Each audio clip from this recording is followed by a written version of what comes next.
All right, we are live. What is going on, everybody? Welcome back to PMP's Den of Antiquities.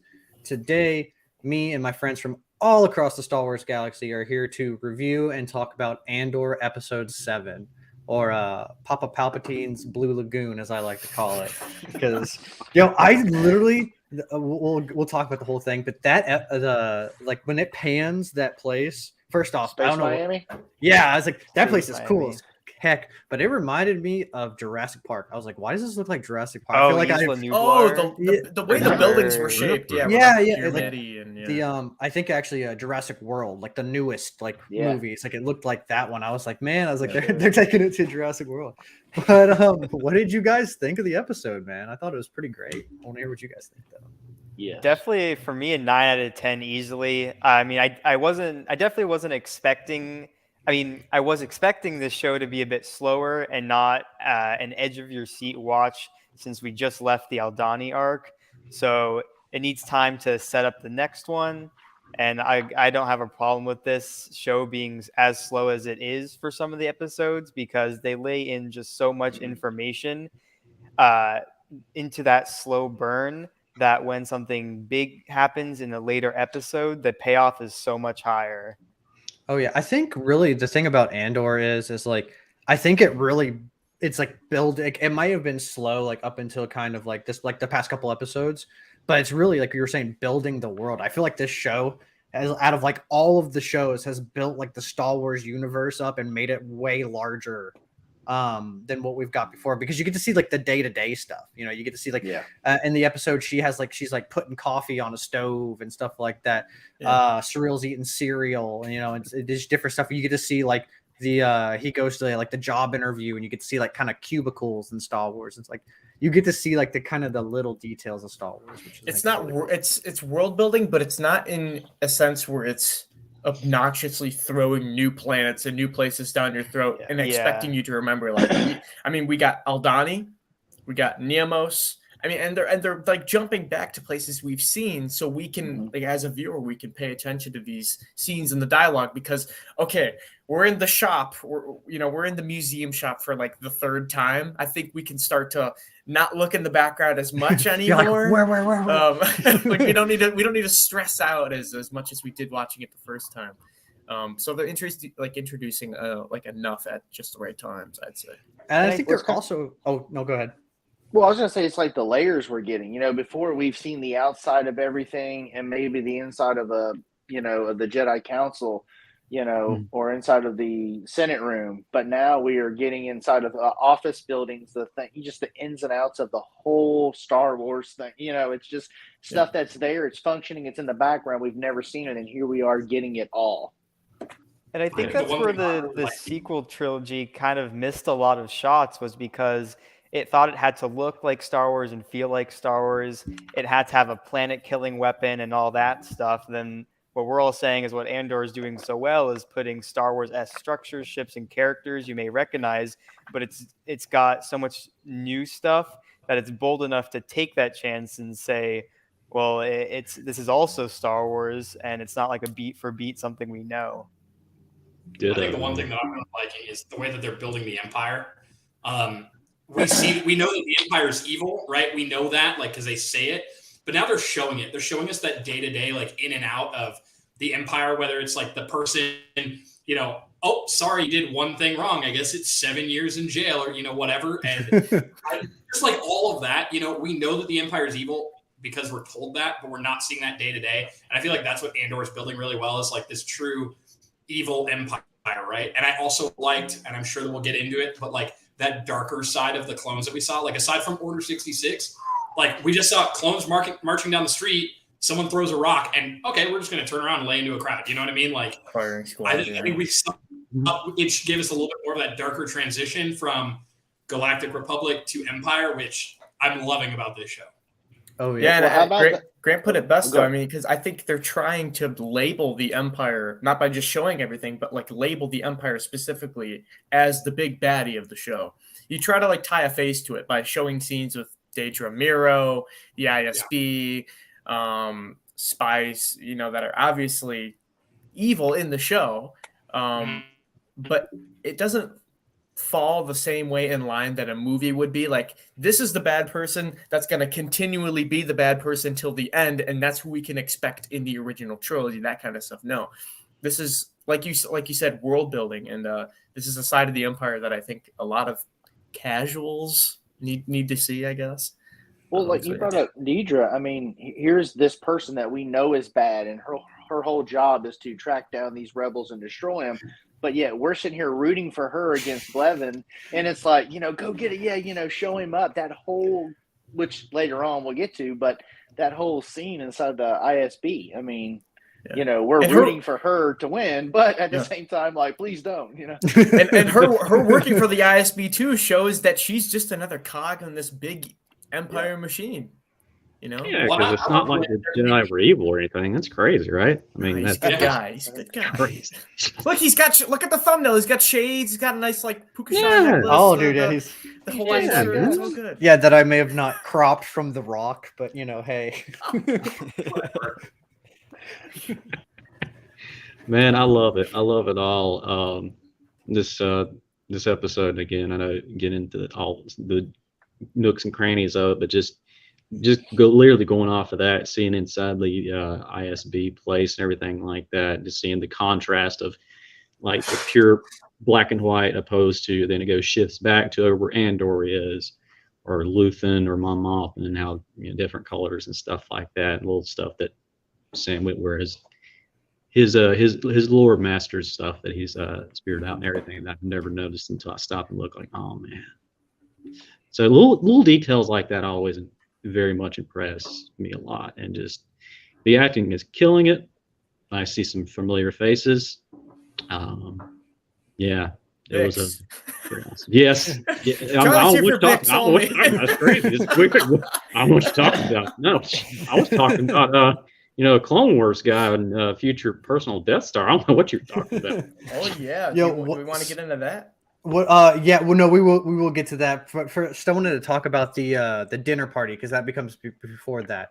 What did you guys think of that dinner party? Because that was intense. Like Mon, like you get like two different Mons. Like when she goes to like Luthen's shop and she's all afraid, versus like the Mon you get from the dinner party. Like she's bringing heat, bro. Yes. Did you think this was the dinner party that they were talking about with like all the Imperials and stuff? I think it is like another meeting. Okay. Is it? Man, I think it is, because she says in the shop they may reschedule.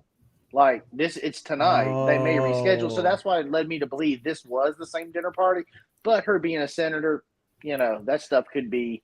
We didn't see anybody though that they had mentioned. I'm just hoping Slimore is not just a name drop. It looks like there was a lot of people at that party and not enough seats at that dining room table. So finally we get some freaking aliens though, dude. Like there's aliens at the party. There's aliens at the beach resort. Like I'm glad we're finally seeing some non-human. I feel like Star Wars as of late has had a tendency of doing that, of like adding a lot of like human characters. I'm like, man, I know it costs some money, but throw us a little bit more aliens, man. Well, we loved seeing those aliens, dude. It's great. Mm-hmm. Yeah. The guy just sitting out, hanging out at the bar over there at the little dinner and everything like that. I can't remember what species it was. But he's just like that. And it's like, oh, hey, that's the same one from A New Hope. Oh, right on, man. And I was waiting to see, get the same one from Rogue One, everything like that. He doesn't like you. I'm like, oh man, that'd just be too bad. Dr. Evazan. There you go. That one. Barreling through there. I like the that quote though that she said, like from like she's like, I've learned from Palpatine. Like, I'll show you the stone in my hand. But you don't see like the dagger in my like. Hey, I was like, I was like, that is what's up, dude. She is bringing the heat. She knows what's going on. Like, because he was like, I think he like heated her. I forget what the her childhood friend, I forget his name, but he was just like, oh, I think my politics are a little strong for your taste. And then she cranks it from like 5 to like 11. She's like, oh really? Yeah. She's like, oh honey, you like the Doom music starts playing in the background. You hear dun, dun, dun, dun, dun, dun, dun. And I love their faces, man. They keep up with the same. I mean, almost like Luther and how he keeps that show on where he's getting his point across, but yet he's got that wicked smile, waving that whatever that thing was. The con artist, the salesman. But how he flips too in the party. Yeah. But she has to tell him to smile. Yeah. She has to tell him to Start smile so smiling. much because he obviously he's like my views might be too strong for you, and then like realizes he's like in like way over his head because he's not smiling like at all. He's like know what you super mean at concerned. all. You're gonna give yourself away. Hey, This two really Star Wars really nerds, what's going on, man? Thanks for stopping by. Love those guys. Appreciate you. Yeah, it was pretty wizard, as someone would say. It's the ability that actress does, again, like you just said, with the putting on like the mask and everything like that, of just the casual, imperial person to like the freedom fighter rebel that she's going to be, and talking about certain stuff and talking about bringing in more friends and stuff like that and working on something. You're just like and everything. I loved it. Yes, just ditto everything you said. Oh yeah. Oh, I wanted to I meant to shout this out earlier, but Nick, you were 100% right about the clone soldiers, the toy soldiers. You were like, oh yeah, those are clone soldiers. You called that like way back when, and sure enough, that's where they were. They were shown it at the beginning of the episode too. Had a very nice, obvious shot right on that. Yeah, there's three phase ones back there. Oh yeah. Yo, did you guys? So when she goes into the antique shop, what the heck are those claw gauntlets?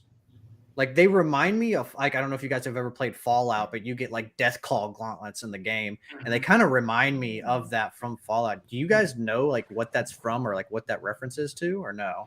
No, I am pulling. The only thing that I recognize looks like rangefinder down hacking into the mainframe. the only thing that I got. In the background, let me find that for you. The only thing I got was, as it looked like the daggers that Dryden Voss is going to get from Maul from like the Crimson Dawn thing. Okay. Other than that, I seen everything that I've seen before. It's always still a pleasure to seeing Starkiller's armor. Was this the first time we saw the Temple Guard mask, or was that in the shop? Yeah. Okay. Yeah. Oh yeah, that's right. That's right. Yes. We got some. You must have just got that in. That's like a museum piece. So awesome. Inquisitor swung by, needing to make a couple of dollars, selling old gear. Yeah. Don't need it anymore. Well, I need money for hunting Jedi. During the watch party, you see like the first intro of it is like the top half of the helmet, and I'm like, I see you. I'm gonna mention that later. And then they show the full mask, and then my buddy calls it out. I'm like, yep, that's the thing I was gonna hide. What were you gonna say? This is the first time we saw the Plo Koon mask too, isn't it? I think we saw that in another episode. From like another view and everything, you get the full thing. It's like, oh man, this definitely is a better shot of it though. It's like right front. How the camera was coming in, it was like you would just sort of slapped it right on your face. That was awesome. Yeah, and then the only other thing I saw in the shop that caught my eye was what is that piece that Hera is like obsessed with in Rebels? The Calcori. Yeah. Yeah. I saw that in the background, and that caught my eye. Those were the only three things I saw in the shop that were like important to me, at least. And the Starkiller armor, of course. Yeah. the best one of all. What did you guys think of that flashback? Because I didn't catch it the first time I watched it, but I catched it the second time I watched it. That he's kind of having like a outer body experience. So like you'll see him, it'll zoom in on his face. And then when you're watching what's happening, he's like a kid again. Yeah. Like that's not Cassian. That's like a young Cassian. And same with because I was confused. It's like, who is running in the snow? Like it shows his dad being hanged, and then he's like somebody's running in the snow. And it took me till the second watch through to realize that it was him. It was him. He was seeing himself through it. But what did you guys think of that scene? Because we got some Clone Wars. He's got balls. I mean, yeah, right. Literally just smoked how many people we don't know, and he's got a stick. It's like a lead pipe, almost. Yeah. Yeah. Yeah, looked like a zapper or something. Yeah. But I guess that explains where he said he had been to prison before. So I'm assuming maybe he was incarcerated at that point. Yeah.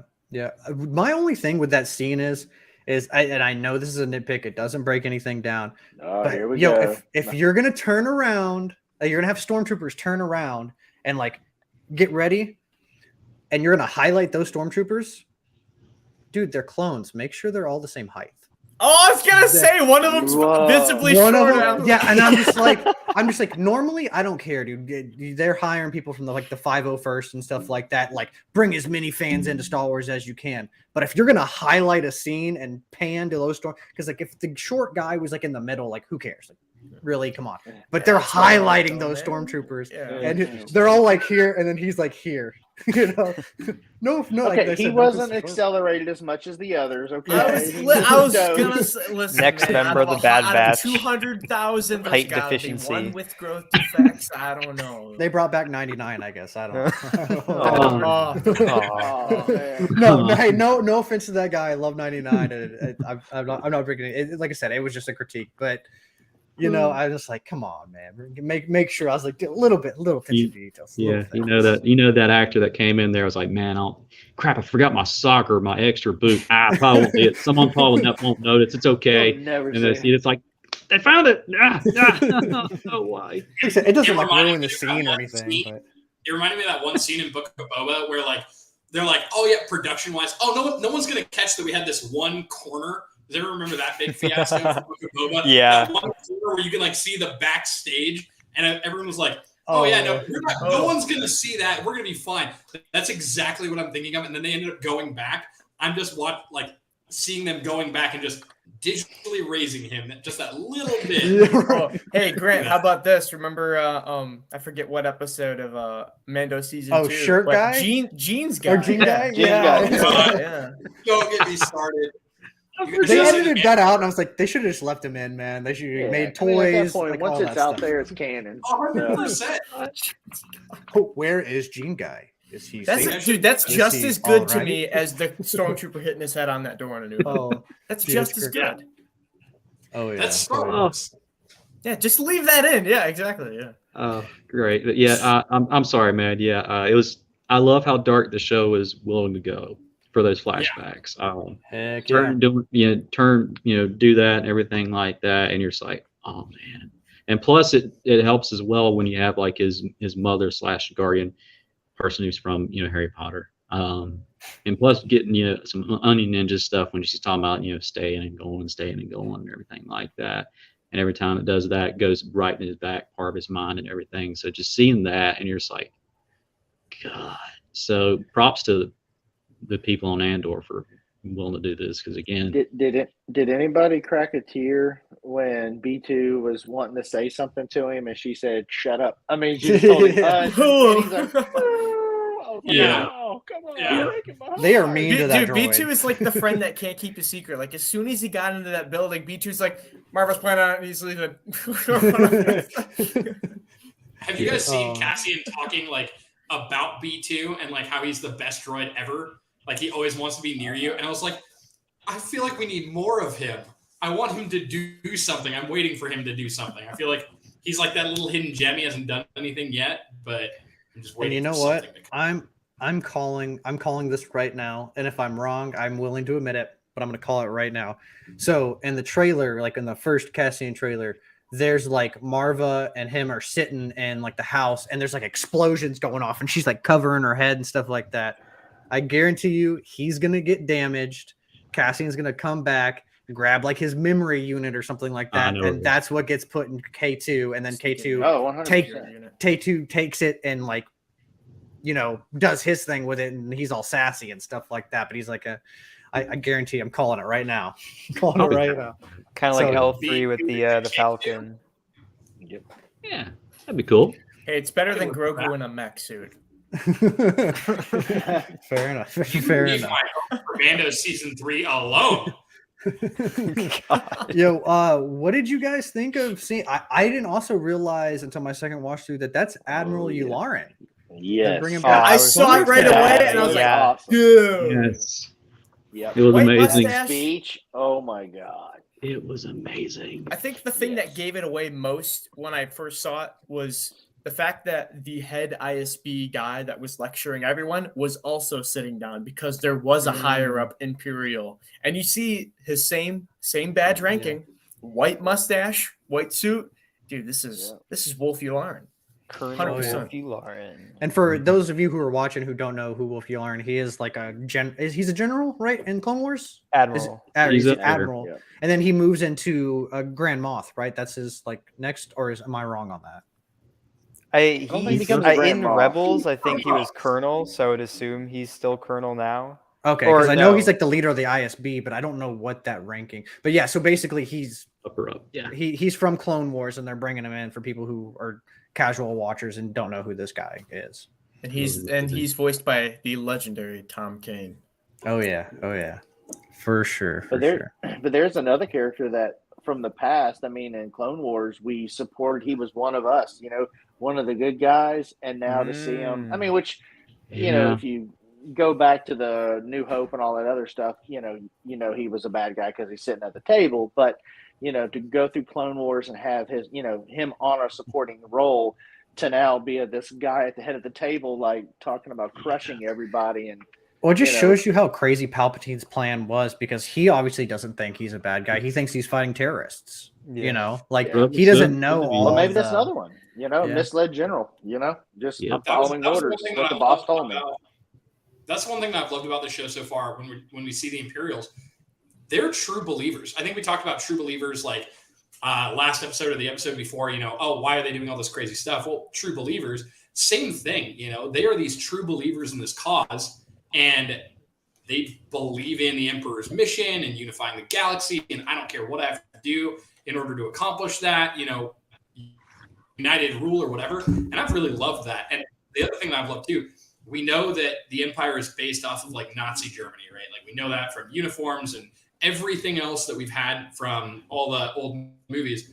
And we're seeing a lot of those same Imperial tactics. Hey, go in and take over that hotel. That's yours now. And you guys are going to be there ruling this area, right? You guys are local governors. Hey, we're going to take away all of this local government and reestablish it. Like I've just loved all of that that we're seeing with the Empire. And now this whole ISB, we're going to hunt down and find these individual people and stuff like that. Like, and the higher ups blowing off, an intelligent commander that, hey, I see something happening here, and oh no, there's no way that that's what they could be doing.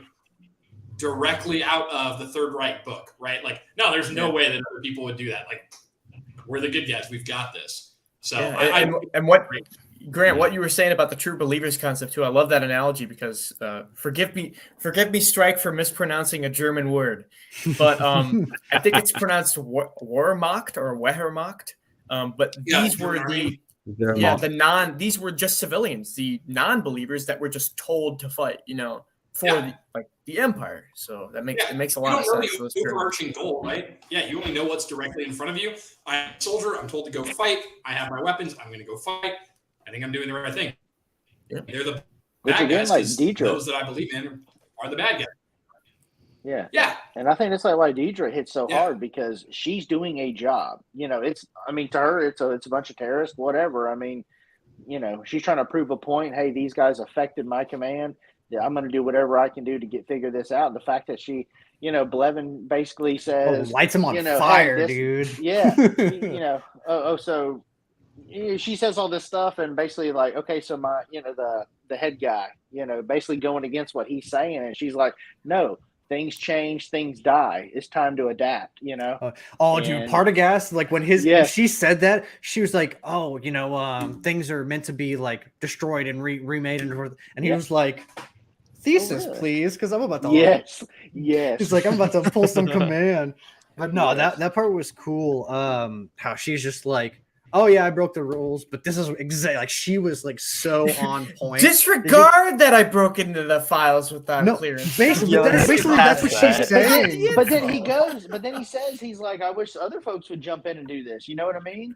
Yeah. And everybody's like, oh shit. I mean, but no, I catch myself when I'm watching that. I'm just like she's like, I'm rooting for an Imperial person. Like, you don't want them to win, but she's like, she does it with such confidence and like precision. But nobody wants Blevin to win either. I mean, look at that turd. I mean, come on. I think it's more that she found the efficiency. I love that she found that efficiency. She's like, yeah, I didn't need that because of this war act, and because I did this, it led to that. And like instantly, I felt like one of those people, like one of those Dungeons and Dragons people, that's like, well, I have this power which links with this, and I have this other feat, and therefore I can do all of this. And it's like, Yeah, exactly. There we go. You found all of the little Checkmate, biatch.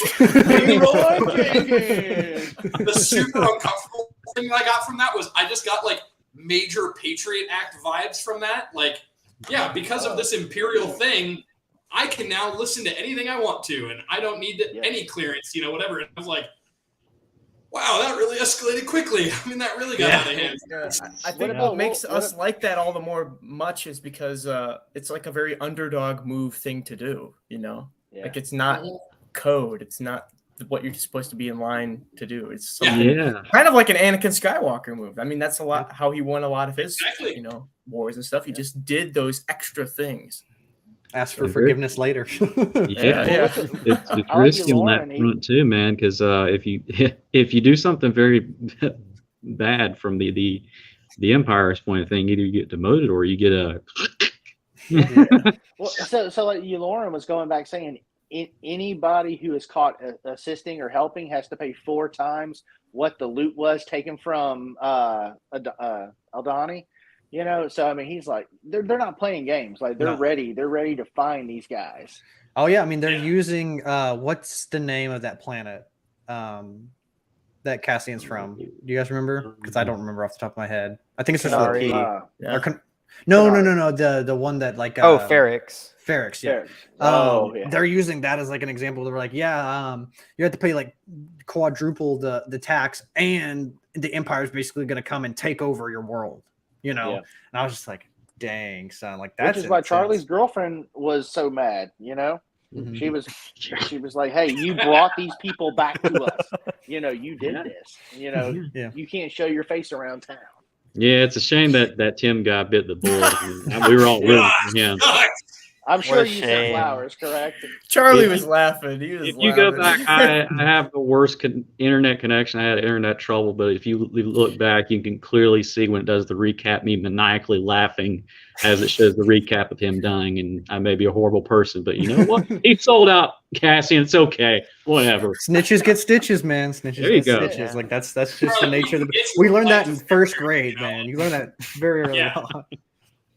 But what do you Yularen drops the Emperor Palpatine, right? So that's like the first mention we get. Well, maybe not the first mention. I think there might be another mention, but like in Rebels, Yularen is working super close with Thrawn. Do you guys think that he might like either be name dropped or even appear? Like if he appeared, I would imagine it would be in like either the last episode or the second to last episode or even season 2. But what do you guys think of maybe Thrawn getting an appearance? I wanted to get. I feel like we might get either a name drop or like a hologram with a voice coming through to kind of guide us into that character when we see him in Ahsoka, because I think we're all very sure he's going to show up in that show.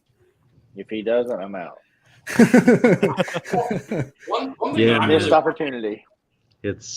I'm definitely not opposed to cameos. I mean, we got one that I never knew I needed. I was like, Yularen?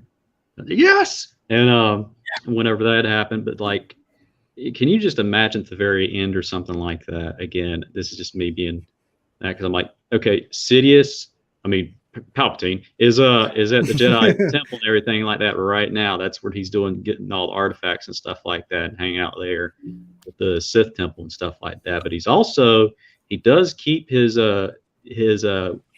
Windu place still effective and everything. So it's on Coruscant.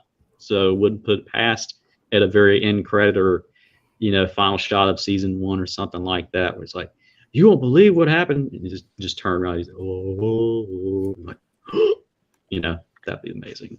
I'd be happy with this. You have a Thrawn Thanos moment where he's just like, fine, I'll do it myself. And then that's season 2. You just want to see Palpatine spin around in his chair and say, your politics bore me. No, we just need I am the Senate again. That's what we need. I'm picturing like a Thrawn entrance, like Luke's entrance in The Mandalorian. Like I'm just picturing Thrawn coming in and just taking over that last little portion, right? Where it's like no one, unless you know Star Wars, you're not going to really realize you're going to see a shuttle come in, it's going to land, and Thrawn's going to come walking out to take over something.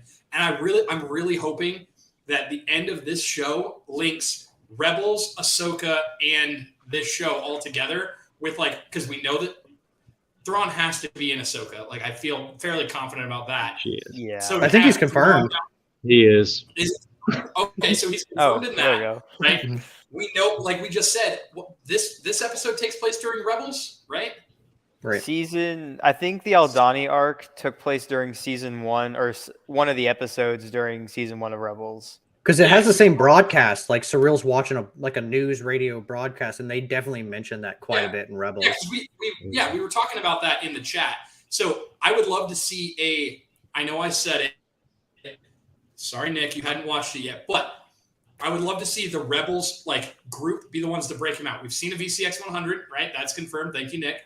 And I would love to see them be the ones to break him out, and then some type of Ahsoka, Thrawn, something. I don't know. Maybe not. Well, that's great. So Secret again, desires. What we see. Bringing up Lauren. I mean, Lauren's the guy who brought Thrawn up, right? Isn't he the one who set him up for success? So I mean, we're You're not wrong. They had an affinity for the Chiss species. If I see a live action Chimera, oh my god, yeah, sick. Yeah. That would blow my mind. Just going overhead, and then you see all the dragons underneath.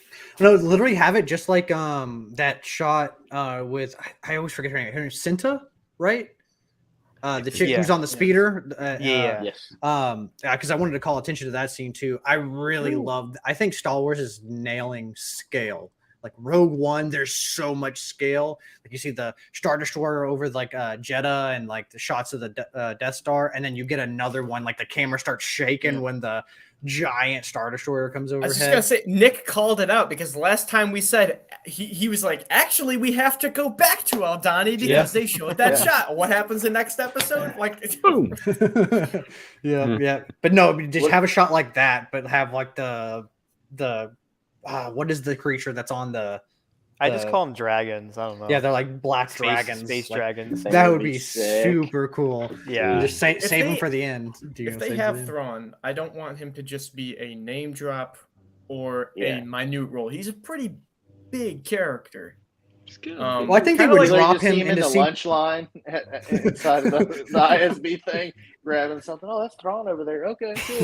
Just open up. He's a nice guy. Him and that Vanto guy are talking about some stuff. I don't know. We'll get back to our regular thing. Where it's like, ah! I think a perfect intro would be like him landing on a planet somewhere, seeing the silhouette of like a shape of an Imperial officer, see the eyes red first, and then have him step into the light and then see the blue like glow, and then have piano start playing something important like that. Yeah, it's gotta be the last scene, last shot of Andor. It's just that's what it is. That's how it's gotta be. What did you guys think of the? What's up? No, go for it. Oh no! Go ahead. I was just going to talk about the beach plane. It starts with an N. What was it? Neamos. Okay, I want to say Nino, but I know that wasn't right. Nemo. For this show, we can call it that. I mean, it's your podcast. You're right. Can we talk about how like lately I've been kind of iffy on Star Wars music. I feel like it's either like really good or it's like it's kind of like it's like not really Star Wars. Can we say like I wanted to see like a Miami Cantina band playing this song because this song freaking slaps. I was grooving like the whole time with it, man. Yeah. See, Max, you were saying it was reminding you a lot of Jurassic World, like the reboot. Mm-hmm. But for me, I don't know if you guys have played it, but Ratchet and Clank 1 on the PS2, the Kokataru level. Okay, yeah, I can see that. Planet. I was getting those vibes. Yeah, I can see for me, but I mean. Vice City, hey, let's go. Video games, let's go. But is that the same song from the bar that he goes to at the beginning? No. I don't think so, but maybe. It's not. Episode 1? I have a playlist on Spotify where my friends and I download like Cantina music to play when we play Sabak or Dejarik. So I recently added those two, so they're not the same. Okay. Oh, okay. Well, but like if on the second rewatch, when Mon Mothma's like right before they close off the party scene, you almost hear that song. And again, it could just be very, very similar, but it's like they use that same vibe through all these different songs. Oh, speaking of songs, I mean, I know it's not really liked. I don't like the mods at all from Book of Boba Fett. I don't like the concept, all that. But dude, their theme song for the mod parlor, it slaps. I have to go back. I can't play that in my head right now. I got to go back and listen to that. Honestly, I thought most of Boba Fett, like, people were like, on Boba Fett's music. I liked it, dude. Every intro, I was like, good hey, dun dun dun dun dun, hey, dun dun dun dun. Like, and then actually at the end, they Boba Fett. I was like, why not? Everybody's complaining. They're like, really? They're gonna say Boba Fett? I'm like, dude, I'll sing a Boba Fett song all day long. I'll watch McNally. Exactly, dude. Exactly. But no, I didn't realize. I actually had to go on Twitter to see that Sam Witwer had a cameo. He was the beach guard that stops Cassian. Yes, he was. His voice is Are you like a part of completely different. He's like, yeah. I was like, are you a part of it? He's like, a part of what? A part of Like, Yeah, I did not recognize whoa, his voice. what? Yeah, that's He's sad. not catching up, JT. Come on, man. I didn't know this. Wait, did he voice? He's the short trooper. Yeah, he wasn't No, I in thought the he was in the short suit. He's the voice. Okay, I was gonna say, like, no way. I mean, honestly, he Star might Wars, have been. Sam's Yeah. pretty down to do anything Star Wars. So if they were gonna be like, "Hey, you're gonna All right, voice Charlie, a call stormtrooper, him. but you're not gonna," let's go. Let's get him off the pod right now. Let's go. But no, that was cool. When we saw the, I forget the name of the Imperial droid, but the K2SO droid, I was like, oh man, I was like, surely they're not gonna do it. Yeah, they're just security droids. He starts walking up, and all that you see is like the top of the head first, and then slowly comes up over the stairs. And I was like, "Here we go!" And next thing you know, like, we've only seen them one other time when they're destroying Mandalore. And aside from that, like, you see him walk up, and like they establish the badassery as he's carrying two people, and he gets up there and like throws them down. I was like, "All right, here we go." And then he's like, hang. Like, he's like, oh, he yeah. meant watch. Hang. Yeah. He meant watch. Yeah, exactly. I was like, this is awesome. I can't wait to see. I'm really hoping that we see it, and we've talked a little bit about it. I want to see him find K2.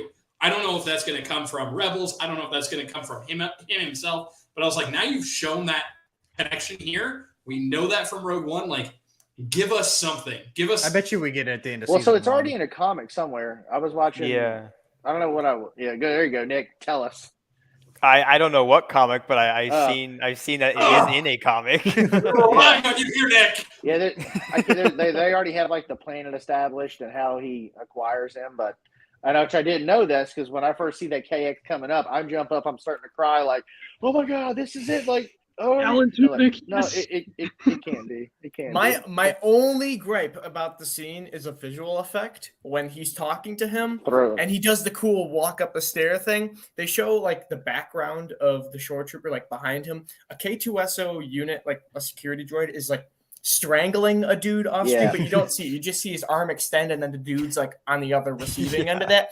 But he looks like badly CG. Like he doesn't look attached to the arm, so he's like floating for a second and then he gets whipped. Looked kind of goofy. Oh yeah. Man, this thing, it has so many. Like, I think this one was really good. We I missed one thing though, is when the what's his name, shop handler goes to meet the cloak and dagger. I'm like when the people go meet those people, I'm so bad with names. I love how, like, there's just a chalk mark on the ground and stuff, and she walks up, hits it, looks, and then heads that direction. That's straight up Cold War era. Well, remind me of Spygate Kenobi stuff. with the Jedi the sigil and path. stuff Yeah. like that. Yeah, it kind of reminded me of that. Yeah, man. And I then mean, she's the like, episode tasked with literally killing ends with Cassian. him being arrested. So I think this is going to be the This prison. deal's getting break worse arc. all the time. Yeah, that poor guy. I love 6 the years. Baylor. What? Yeah, 6 years. I was like, One thing we haven't talked about is like Cyril and this whole like, I don't know, office space thing here. nobody Like, cares. Like Stapler? Okay. What I'm waiting for is some epic arc here because, like, I feel like we keep hitting in episodes how beat down he is, and and he even says it when they're walking down. He's like, "I'm going to clear my name, this, that, and the other," and they're like, "Cool, well, you can go to that cubicle over there." But like, I want to see his comeback. I don't want him to come back at all because like it's going to be something super Imperial or whatever. But I just want to see. Yeah, he is Thrawn. Exactly. Yeah. But I just want to. I don't know what it's going to be, but I want to see whatever that comeback is. Like. I think it's definitely going to help Miro. I think like that's who she's when she's talking about like the fish and the net analogy or whatever. I think she's talking to him. Ooh. There's a theory that I heard about him where it basically said that he was going to make a better name for himself, climb the ranks of whatever he's doing. Eventually, he'll get swept up into the Empire because of Dedra, and the show will end with an officer like handing him a dossier saying like, "Oh, congratulations, you're gonna go work on the Death Star," and then we all know his fate from there. Yo, what? Oh, dude, what if he ends up being the Death Star gunner, the guy that presses the button to launch it? Oh man, there's a really cool comic book about him too, where he's like having PTSD about like blowing up Alderaan and stuff like that. That's why he like waits to blow up Yavin, and then it gives the rebels enough time. I don't think it's canon or anything, but yeah, he is like PTSD, and that's why he's like testing or like prepping or whatever he announces before the Death Star. 500. Do we really want to do this? Yeah. Again? Is our paycheck in yet? Do we have to do this yet? Yeah. We get our money back from feel underneath the weather. But I think that's all I had to say. Nick, did you want to? I know you said you found some Easter eggs. Did you want to like? He's like, let me whip out my bag here. Yeah. I mean, we talked about a lot of them already, from like Sam Witwer, the action figures, the Temple Guard mask. I guess the only other ones I had were the prison sentences. The prop department definitely had some fun with those and did not stick to the script on them.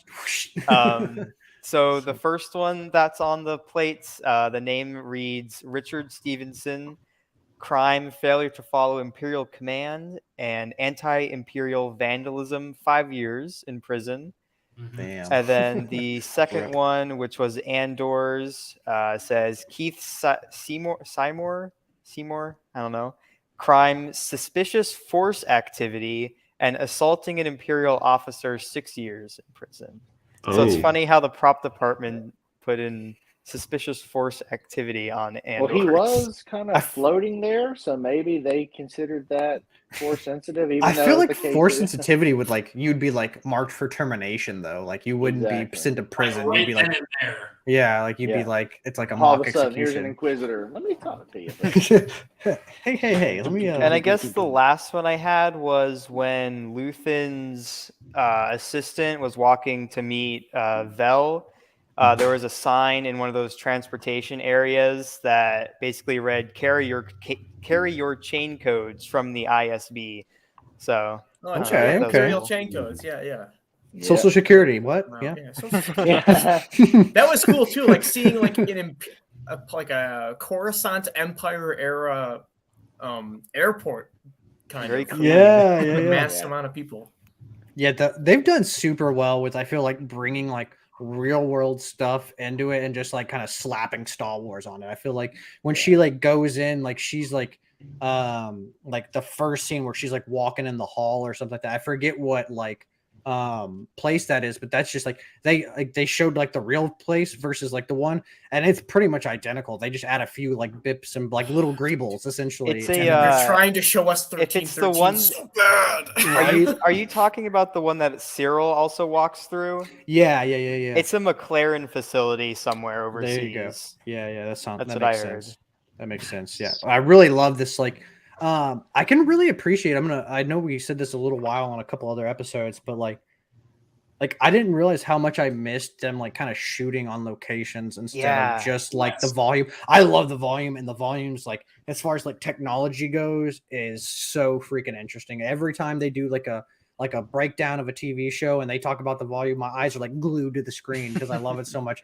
But it is nice to kind of get those like real world kind of feelings and like, oh, this was shot on location, not just on a screen. You know? Definitely. Well, I was thinking that when you were talking about the bringing in like different alien species and stuff, old Star Wars, everything was a person in a suit or animatronic or a puppet.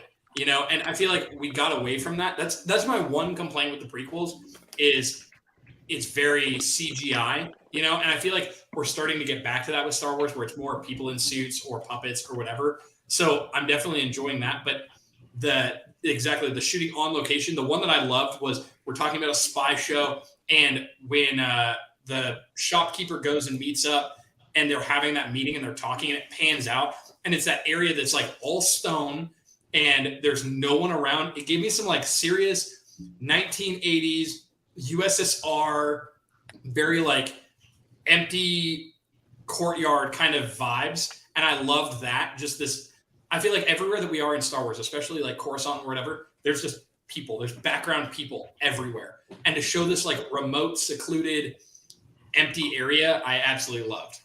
Yeah. What you were saying about the prequels, like how you hope there was more like people in suits, that kind of stuff. I very much agree with you, but on the circumstance where like the 5% where I don't agree with you, characters like Jetster. That kind of I'm working on. That kind of has to be CG, you know. Challenge accepted. I'm trying to do it for a cosplay. I'm mapping it out right now. Oh my God. What do you know? It's going to be amazing. My goal is I want to make the suit like over me, and then I want to have armholes so I can reach into all 4 arms and control each. I'll pull it back into my body because it'll be wider, obviously. Pull it back into my body and then stick it out into another arm. Nice. You need to reach out to that technology company, Atlas. They make the AI robots that do like parkour and stuff. Yeah, they make a brace that wraps around your belly that gives you an exosuit with arms that can be programmed to move. Grant becomes the first Terminator. You know what I mean? What could go wrong? Skynet is online. No, I agree with both you guys though. Like I think that's one thing that like the prequels don't feel as mystical because it doesn't have some of that puppetry and like real stuff. But I think I do agree because there's. But it works where it works, though. You know, one movie that I can reference that like you know that like CGI just works better. I don't know if any of you guys have seen like the original Mortal Kombat movie with Goro, where his like arms are just kind of like jiggling because it's like a prosthetic arms. They're like there's nothing, and his arms are just jiggling. Versus like the Mortal Kombat now, where dude he just looks insane. Yeah, he looks realistic. Johnny Cage uppercuts him, and he just goes, "Oh, yeah." And his arms are like jiggling too. But another Easter egg that we hadn't talked about was they were playing Dejarik on one of the tables in the background, but they were playing like a live version of it. I don't know if it wasn't holographic. Nice. They were like actual pieces, which I thought was kind of cool because most of the time we just see it in like the holograms and stuff like that, like that are on the tables. Which now means Galaxy's Edge can sell a non-holographic version. Dude, let's go. Come on, man. Galaxy's Edge. Step up your merch. That's they already have one. Small Galaxy's Edge rant.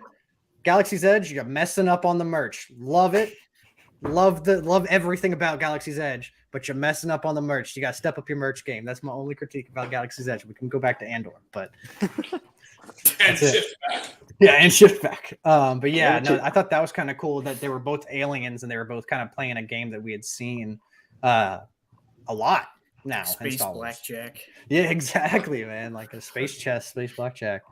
But I think that's it for me. Did you guys have anything else? No, I think we touched on everything.